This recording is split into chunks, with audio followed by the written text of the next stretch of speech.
जो कल उन्होंने जिस तरह से अपने आप को किनारे कशी की, उसने दो चीज़ उसमें क्लियर किए हैं।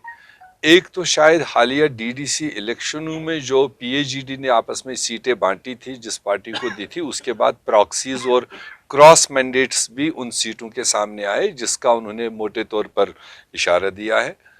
और मगर साथ ही उन्होंने ये भी कहा है कि मैं पीएजीडी के एजेंडे के बाहर नहीं हूँ।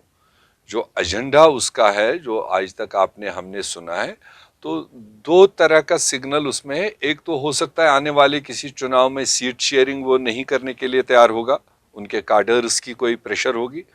और दूसरा, मगर उन्होंने कहा है कि मैं पीएजीडी के एजेंडे के बाहर नहीं हूं, मैं उसके साथ हूं। स्टेट में क्या रुझान, क्या तरीक़ेकार कांग्रेस पार्टी ने रखना है, लोगों की आवाज़ कैसे वो वहाँ बने, लोगों के दिल कैसे जीते, वो मरकजी क़यादत और ख़ुसूसन जम्मू कश्मीर के लिए एक बहुत बड़े पैमाने पर ऑलरेडी एक कश्मीर पॉलिसी प्लानिंग ग्रुप बना हुआ है।